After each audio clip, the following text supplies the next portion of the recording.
ምዕራፍ 8 እንዲህም ሆነ ሰሎሞን የእግዚአብሔርን ቤትና የራሱን ቤት የሠራበት 20 ዓመት በተፈጸመ ጊዜ ኪራም ለሰሎሞን የሰጠውን ከተሞች ሰሎሞን ሠራቸው፣ የእስራኤልንም ልጆች አኖረባቸው። ሰሎሞንም ወደ ሐማቱስባ ሄደ፣ አሸነፋትም። በምድረ በዳም ያለውን ተድሞርን በሐማትም የሠራቸውን የዕቃ ቤቱን ከተሞች ሁሉ ሠራ። ደግሞም ቅጥርና መዝጊያ መወርወሪያም የነበራቸውን የተመሸጉትን ከተሞች ላይኛውን ቤትሖሮን ታችኛውንም ቤትሖሮን ሠራ። በዓላትንም ለሰሎሞን የነበሩትን የዕቃ ቤት ከተሞች ሁሉ፣ የሰረገላውንም ከተሞች ሁሉ፣ የፈረሰኞቹንም ከተሞች በኢየሩሳሌም በሊባኖስም በመንግሥቱም ምድር ሁሉ ሰሎሞን ይሠራ ዘንድ የወደደውን ሁሉ ሠራ።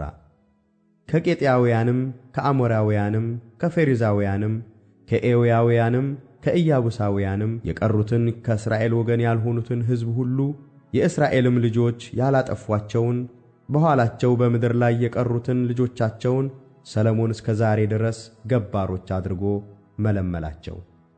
ሰሎሞንም ለሥራው ከእስራኤል ልጆች ማንንም ባሪያ አላደረገም።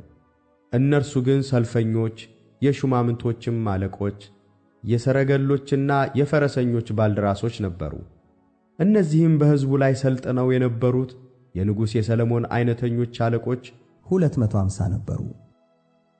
ሰሎሞንም የእግዚአብሔር ታቦት የገባበት ስፍራ ቅዱስ ነውና ሚስቴ በእስራኤል ንጉሥ በዳዊት ቤት አትቀመጥም ሲል የፈርዖንን ልጅ ከዳዊት ከተማ ወደ ሠራላት ቤት አወጣት። በዚያን ጊዜ ሰሎሞን በወለሉ ፊት በሠራው በእግዚአብሔር መሠዊያ ላይ ለእግዚአብሔር የሚቃጠለውን መሥዋዕት አቀረበ።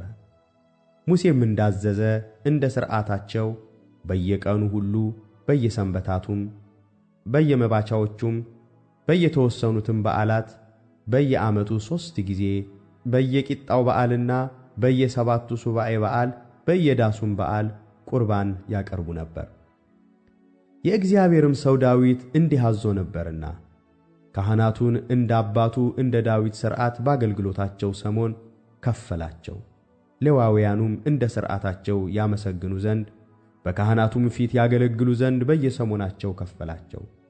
በረኞቹንም ደግሞ በየበሩ ሁሉ በየሰሞናቸው ከፈላቸው።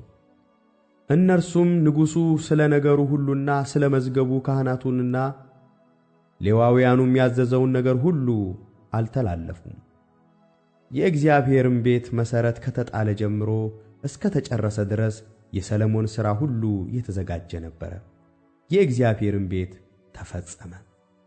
ሰሎሞንም የዚያን ጊዜ በኤዶምያስ ምድር በባሕር ዳር ወዳሉ ወደ ኤጽዮን ጋብርና ወደ ኤሎት ሄደ።